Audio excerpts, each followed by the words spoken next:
Thank you very much. We're going to start the second module for this morning, Challenges and Trends in Cybersecurity in the Private Sphere, with a roundtable on trends in cybersecurity in the private sector, moderated by Mr. Alejandro López from INCIBE. Please get started.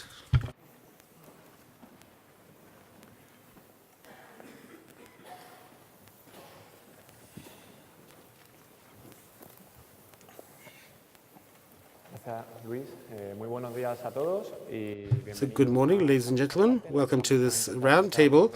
We're going to approach the cybersecurity trends in the private sector. We have several guest speakers from different industries in Spain. The most important ones we have the transport sector, represented by Francisco Lázaro, with a long curriculum. I'm not going to read it out or else we'd run out of time for the round table, but he's representing RENFE, the railway operator. He's also the director for the Center of Studies in Mobility and IoT of the ISMS Forum, and also the chairman of the Quality Group of Auditorium, among others. He's been involved for many years in cybersecurity. Same happens with Juan Gómez, who is here to represent in the ICT sector. He works at Telefónica, the incumbent telecoms operator in Spain. He is experienced in controlling cyber threats. He's a telecoms engineer, but he's been working for more than 20 years in the cyber department of ICTs. And I think he's also a very great representative of his company and also of the ICT sector. We also have Delfim Martins, representative of the financial sector. He comes in representation of the Banco Santander, and he's a global chief for the Department of Detection of Cyber Threats and so forth. He's also got a long career in the cyber world. He used to belong to the City Group of the Citibank, and it's an honor to have you here. And last but not least, Alejandro Villar, who is the Director of Cybersecurity and Risk of REPSOL, to represent the energy sector, and also with a long career, more than 20 years in cybersecurity, and also in the oil and gas sector, where he has developed most of his.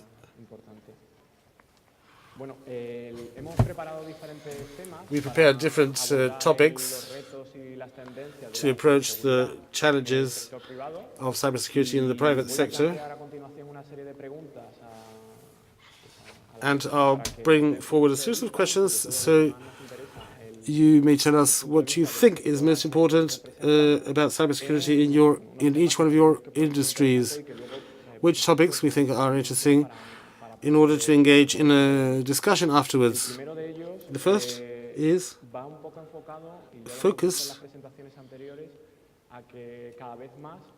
in that more and more the trend is there in the world of cybersecurity with the obligation to report security incidences or breaches.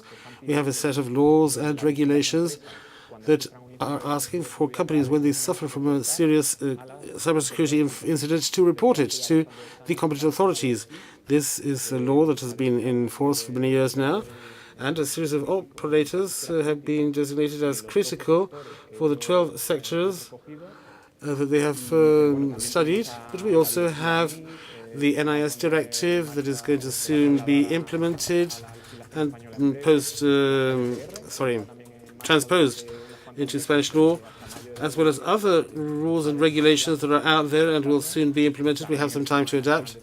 We have the national security schemes for all the companies in the public sphere and in the financial sector.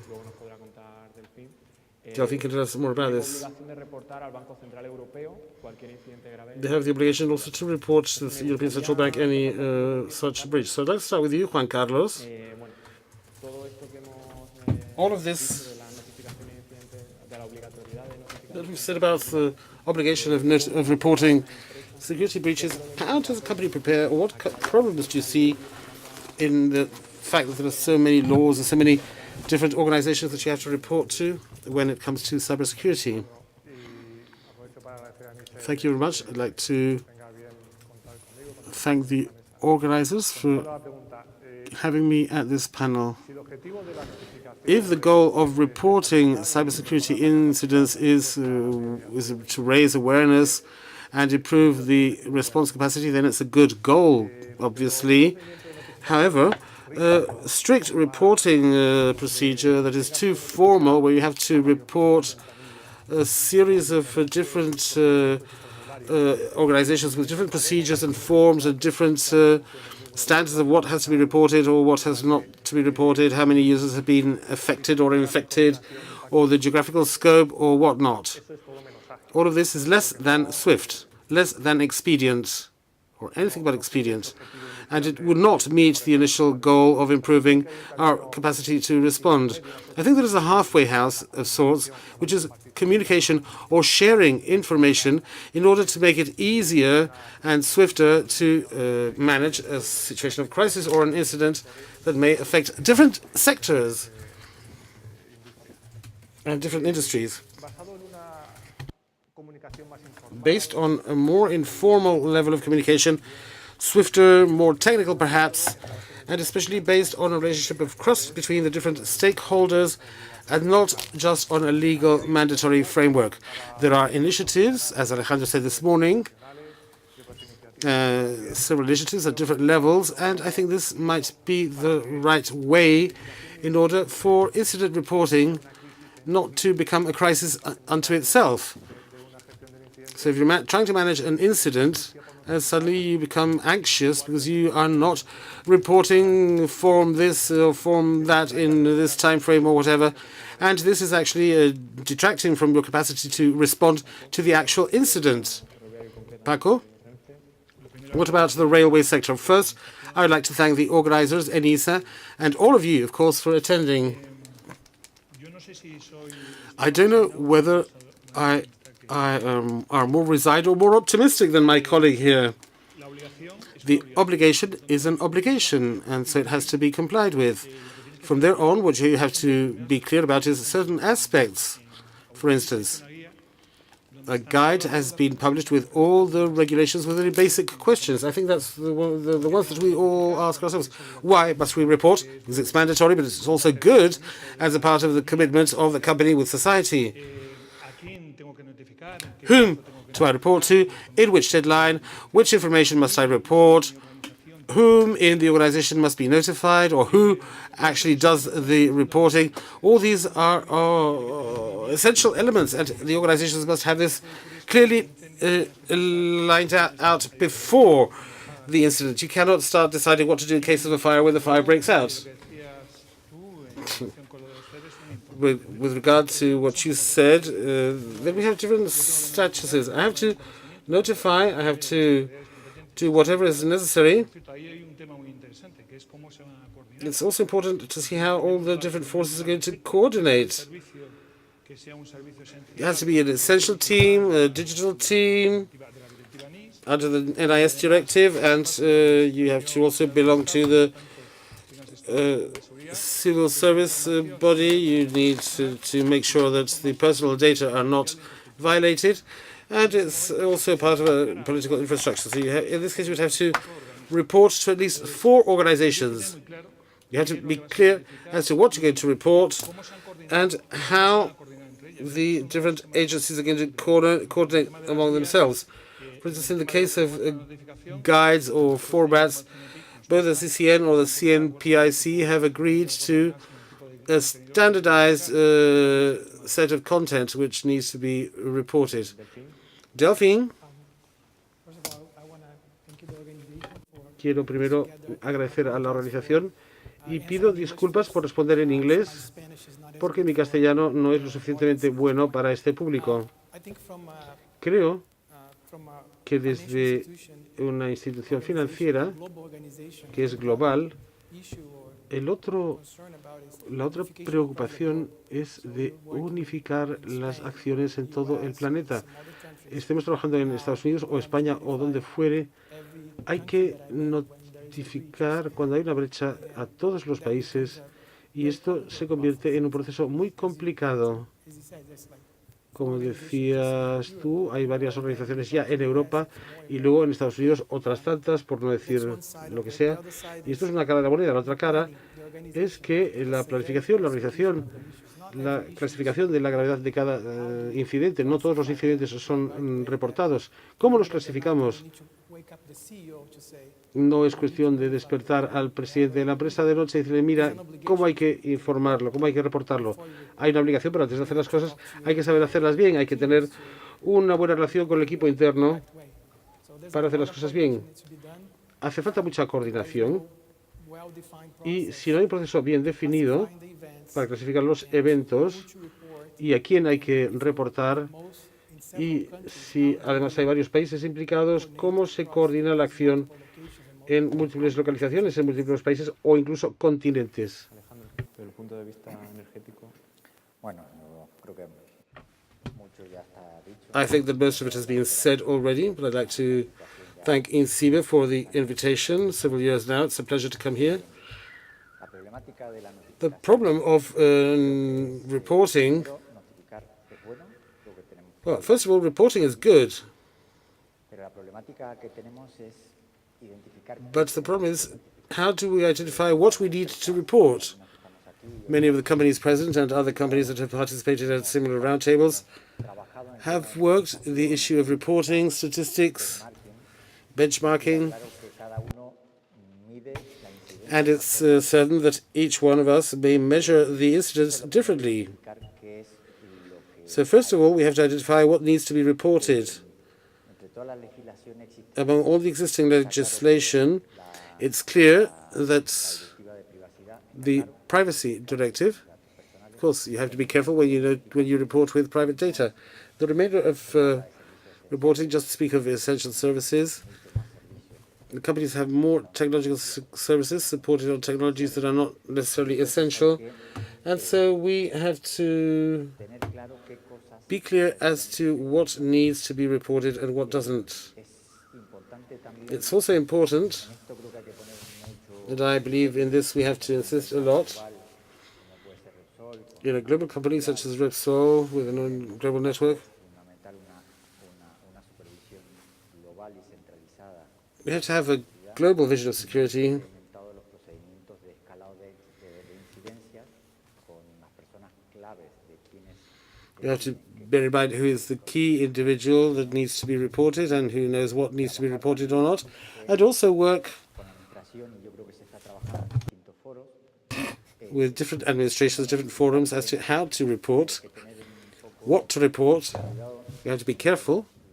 You're not going crazy, because if we were to have to report everything, we would have to devote more resources to reporting than to preventing. So we have to strike a balance in the system. Thank you very much for your viewpoint. We shall also give some time to the audience in case they want to delve into these topics. We'll dedicate some minutes.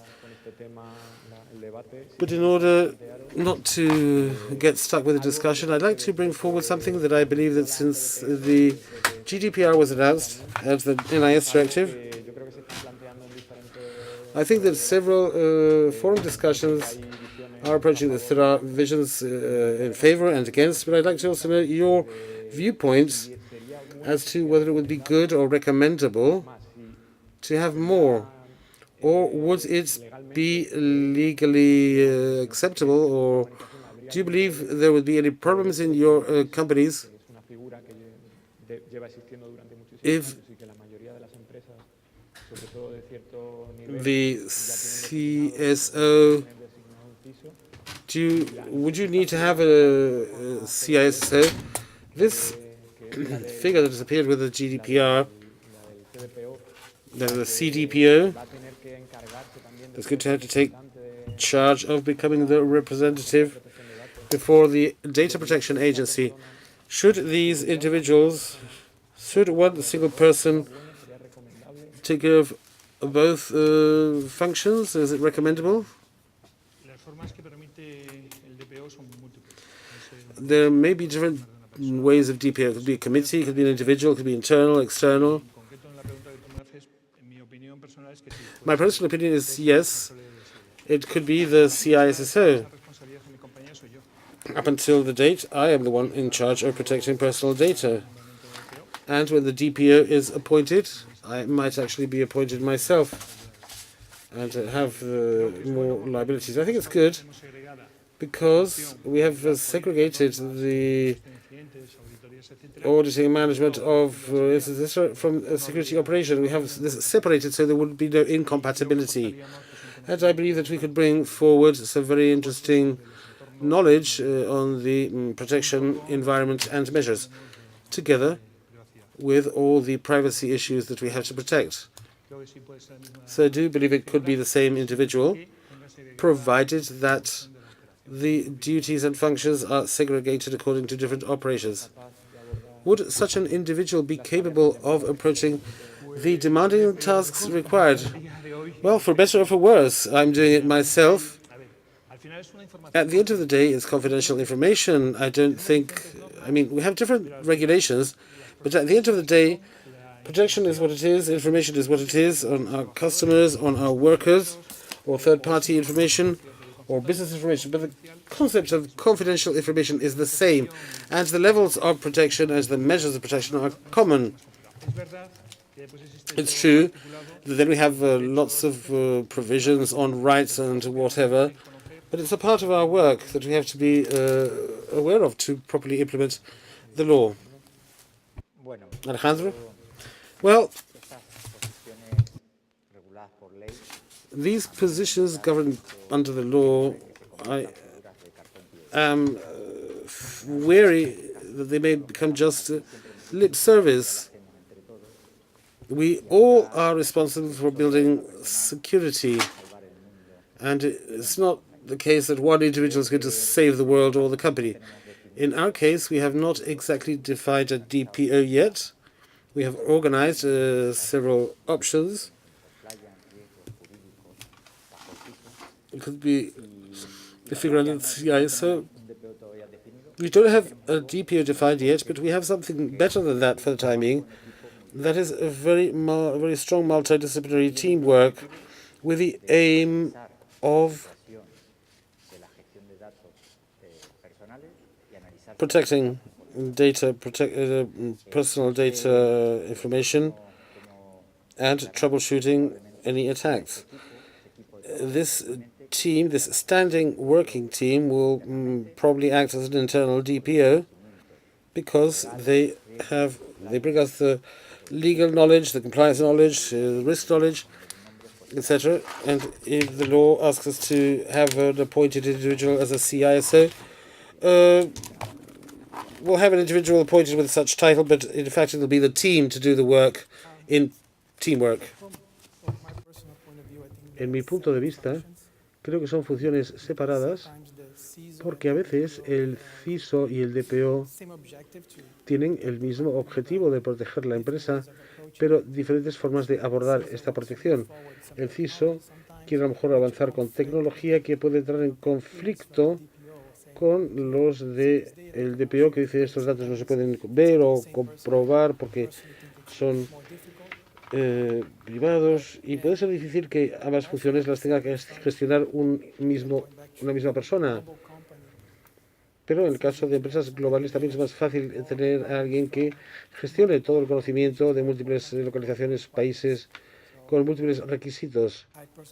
Por tanto, yo pienso que pueden ser personas separadas, pero iguales, y tienen que trabajar en conjunto.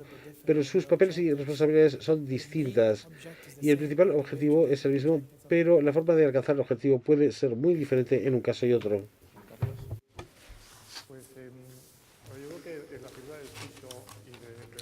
I believe that the CISO and the DPO do share common goals, such as security as a precondition necessary and not yet sufficient to guarantee data privacy.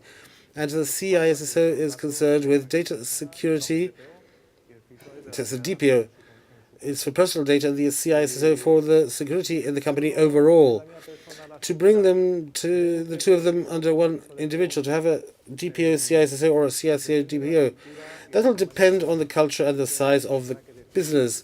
They'll have to decide whether it's a CISO DPO or a DPO CISO, because the capabilities and knowledge of each individual will more or less determine which is the best way to appoint him or her.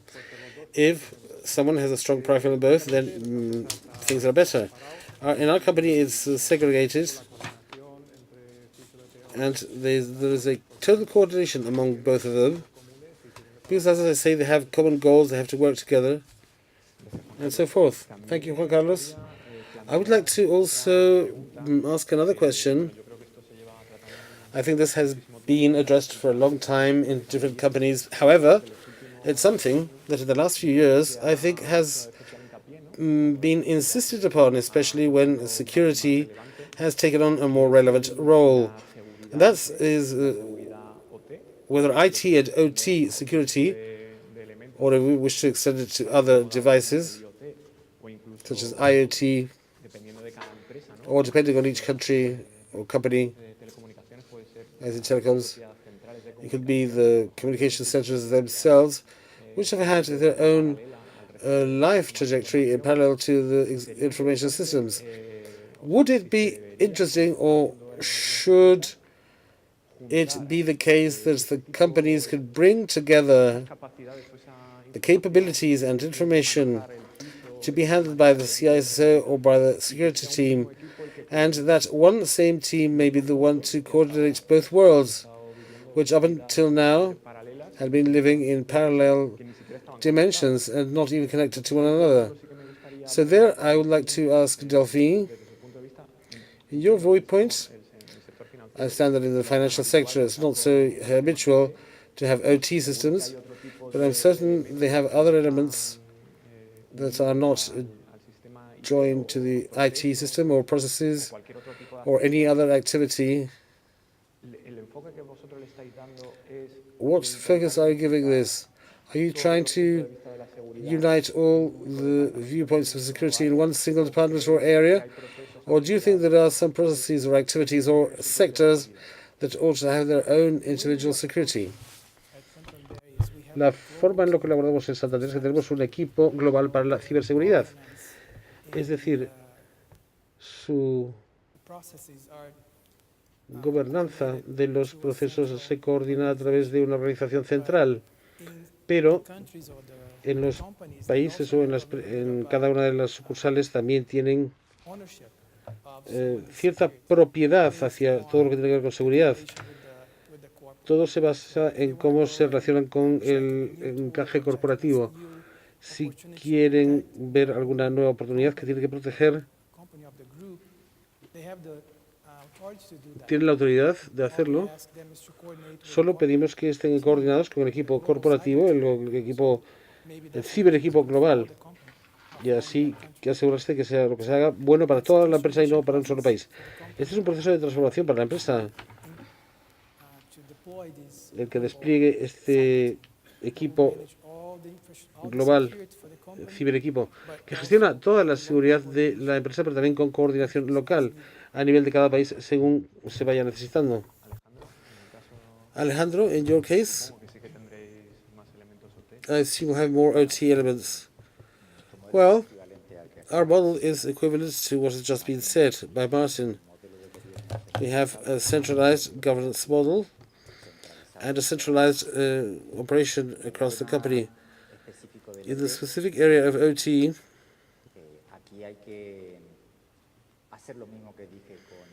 we would have to do the same as I did that we do with the DPO.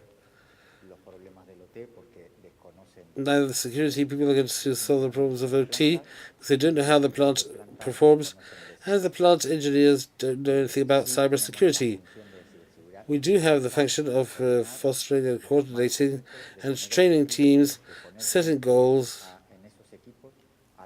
and getting people into those teams to work in the different engineering areas. Who ought to do it? It, of course, all depends on the facilities we have worldwide. This may vary much. The important thing and what we're working on is to define clearly where the liabilities are allocated and those who are liable to have the capabilities. If they do not, then they need to be provided with such capabilities. I insist to try to find one single individual as liable or responsible. It's good if you want some apparent leadership, but the actual implementation has to be multidisciplinary, bearing in mind all the divisions in the company and the knowledge on both sides on security and cybersecurity. Juan Carlos, how do you go about it? The closest thing to OT is our traditional communications network. Well, the network bit has been separated from the information systems bit. These have always been two different worlds with different security operations and even different technologies, if I dare say so. More recently, a couple of months ago, the function has been fused into one. There's only one single visible head that oversees the functioning of the network and that of the PI. And of course, in terms of security, the same with TDI. So these will be operations that we have the challenge of converging. But of course, to unify security of the network will bring advantages and synergies in funding, in standardization of criteria and technologies, etc. Let us not forget that we are running out of resources in cybersecurity. We're not running out. We have very few resources available. So we have to bear in mind what we can do locally and what we'll never be able to do locally, because there will be no resources or no synergies. I'll try to be fast because everything has been said. As we said before, that there's no Superman, and we do not have that. There's just somebody that is taking over the responsibility. So TIT, we need to have a global vision, and all groups involved need to participate. We are speaking about a Security and Privacy Council, and in there we also have to have, need to embed the OT aspects. And you, of course, need to have people who are experts in engineering, general services, etc. Especially if we introduce IT and OT, now we have IoT.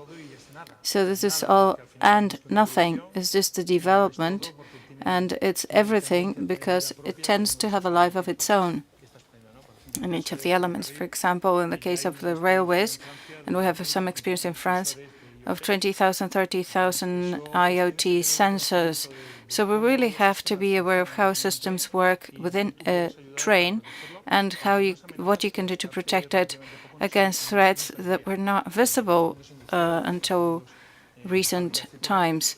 And in an industrialized world, the only problem was malfunctioning, but we never thought that somebody were going to intentionally damage the railways. And now we know that this is like that, and we really need to work upon that. But we need to have a global vision, otherwise we would not be speaking about integrated security for physical and critical infrastructure. Now you have physical, logical, and OT, and now OET. It wouldn't make much sense.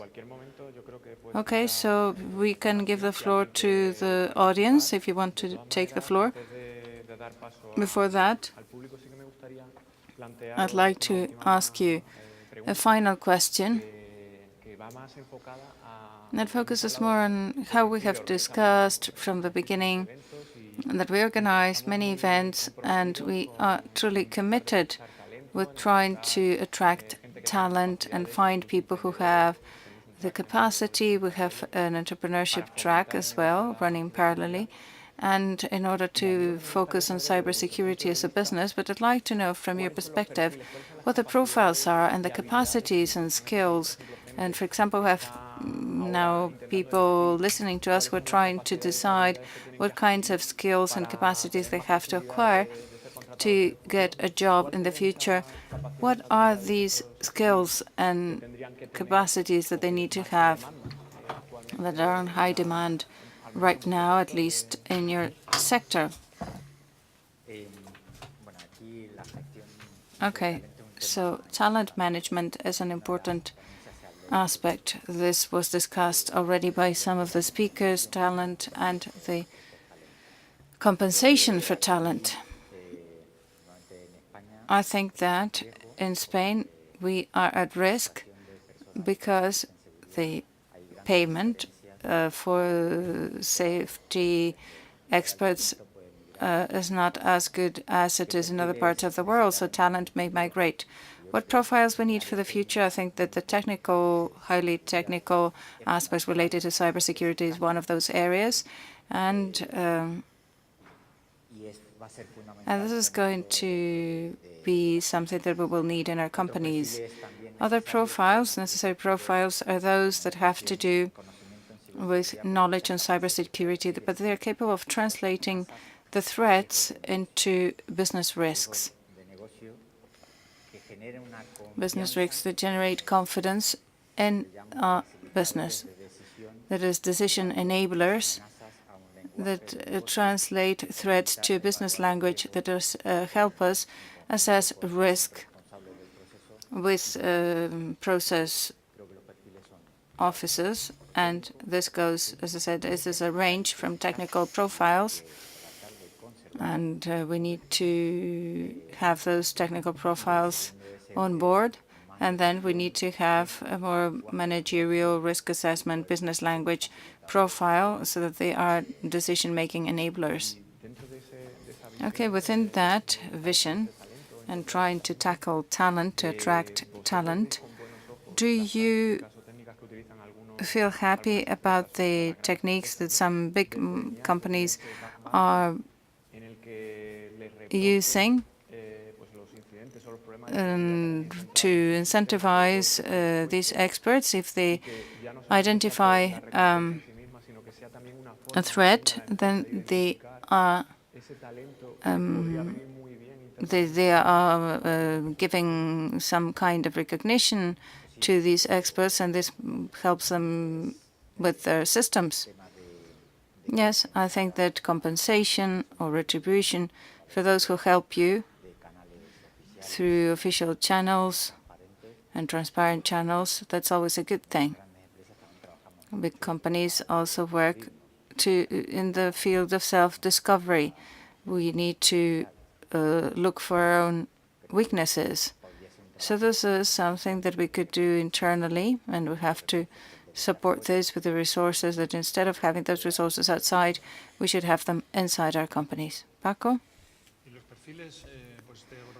I agree with what Alejandro said regarding profiles. We need people who have a risk analysis background. This is just what you were saying, who have technical knowledge and business knowledge. This is always a complicated profile. We need technical experts who have forensic capacities, malware, hacking, ethical analysis, that they're also professionally mature, because many times what we see is that we have people who are very enthusiastic, who are just out of university, but they do not have professionalism in a world in which, for example, privacy is a key aspect, confidentiality. We also need people in communication, because I think we need to communicate and create awareness that we always think that systems have to be transparent and that we should not do that. But this is 2017. And right now, we need to create awareness both in top management and other colleagues, and sometimes ourselves. Because even though we're working in security, if we look at ourselves critically, we know that sometimes we have behaviors that are not the behaviors we should have. So in the end, we need to have a global approach and a group of people who work harmoniously and who follow the same kind of guidelines and with the same underlying concern. Regarding talent, I belong to the public administration, to the state administration through a public business authority, and we do not have the capacity that a private company could have and to hire, so we just have open tenders, and it is others who have to look for talent in the market. In our case, through our open tenders, we need to open the door for that, but that is not our function directly. Juan Carlos? I think there are two different spheres, attitude and skills. Attitude and knowledge, this is what you said, hacking, forensics.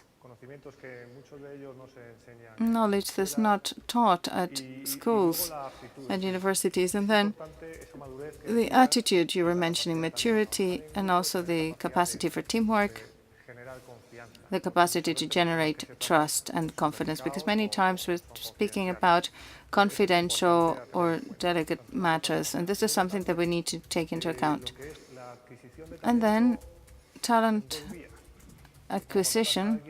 This goes in two ways. When you hire somebody, that's a person who has some experience, and you can take it from somebody who has that talent, and we lack professionals. So sometimes you cover a gap, creating a gap somewhere else. Or else you can train people. Sometimes the option that many companies are using is to take somebody who likes this, who likes cybersecurity, who's interested, and who has some attitude to learn, and you train them, but then we need to find talent or track talent. If you have somebody who has worked with us for a long time, we need to retain them, but we need to keep them, but then we know this is like an electron theory. Delfim. Desde mi punto de vista, creo que el tema del talento es que no tenemos suficiente talento para los desafíos a los que tenemos que enfrentarnos en la actualidad. Hay un enfoque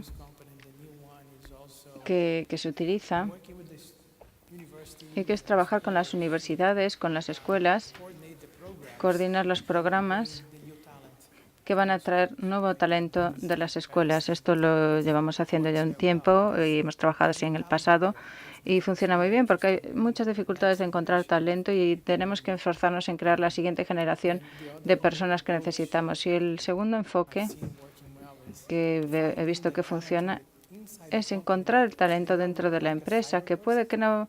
Hay gente que no parezca una persona de ciberseguridad, pero puede tener todo el conocimiento. Al llevar mucho tiempo en la empresa, conoce la infraestructura, podemos darle alguna formación a esa persona y esa persona al final se convierte en el ciberdefensor que nos interesa. Pero bueno, es una situación muy difícil en la que estamos en este momento y en mi experiencia desde los Estados Unidos, en un lugar donde trabajaba anteriormente, la tasa de desempleo era el 3% y la tasa de desempleo para este aspecto ciber es -3%. O sea que no tenemos gente suficiente. Tenemos que crear esas personas, buscar el talento interno y dar la oportunidad de entrar en la ciberseguridad o ir a las escuelas y trabajar con el profesorado para crear la siguiente generación de ciberexpertos. Alejandro, would you like to add something else?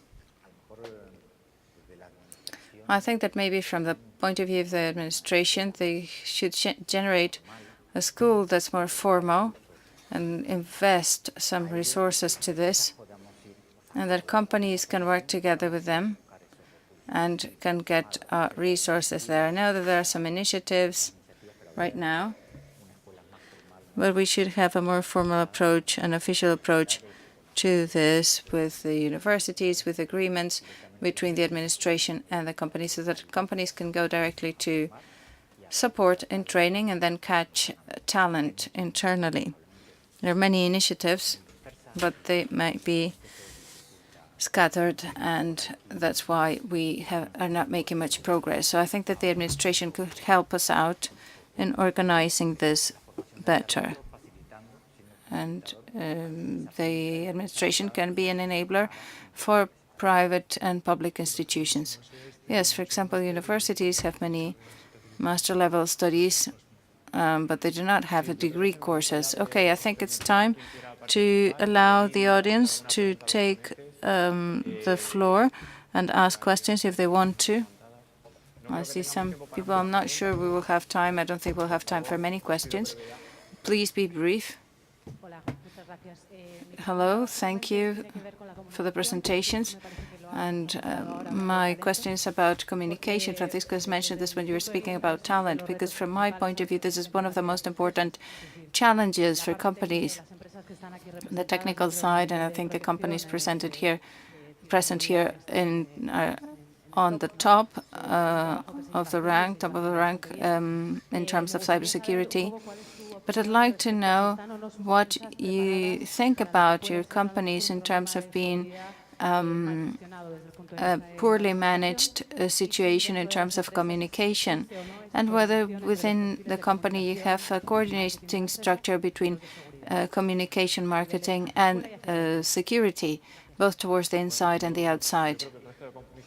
I think that my colleagues, I'm not sure whether we got your question because we could not hear you very well. So very briefly, the question is from the point of view of the companies present. What is your perception about whether your companies are ready or not for a security breach or problem? And this is from the point of view of communication. We have a problem, a cybersecurity problem that's not very big, but then if you didn't manage communication properly towards the media, for example, social network media, etc., how do you go about this? And whether you have within your company some kind of awareness about the need to have profiles in communication who can manage these incidents.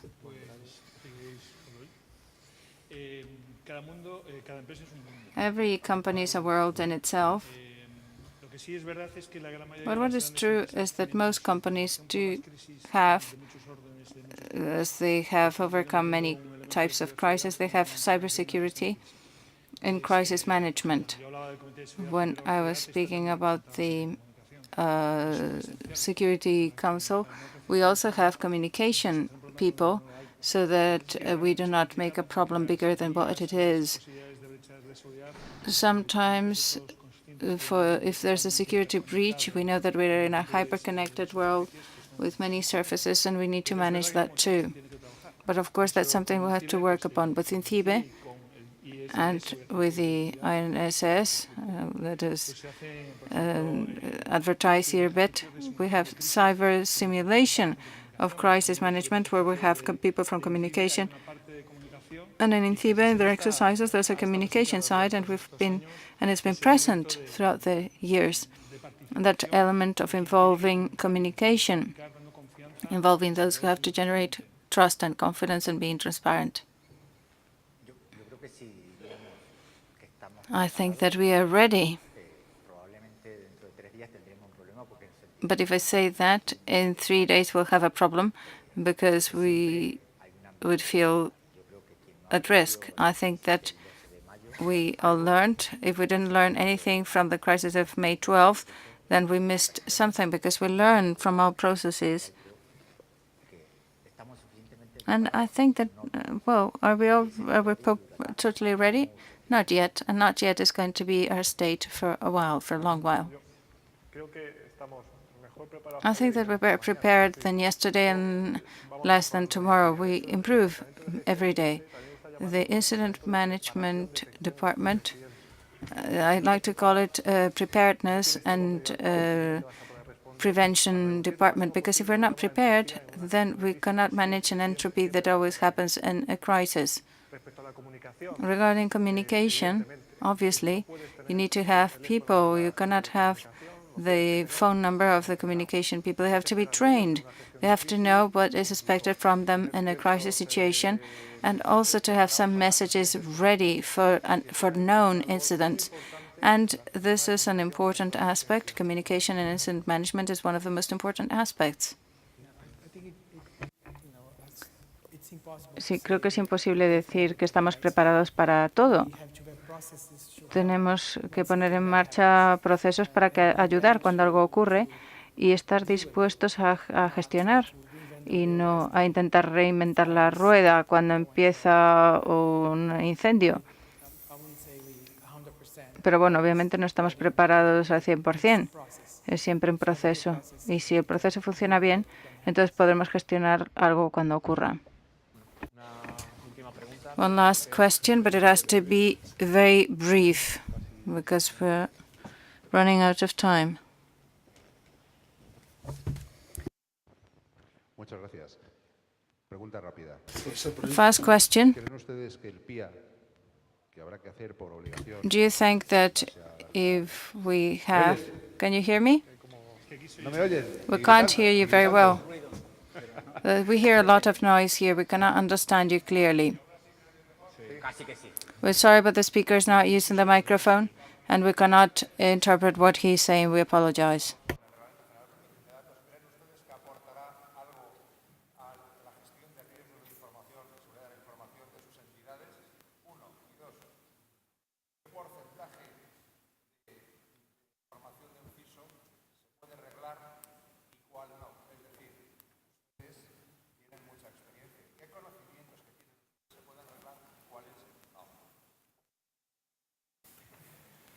Voy a pedir brevedad máxima porque I'll ask you to be very brief because we just have 10 seconds left. Yes, I can say something about risk, and you can answer the rest of the question.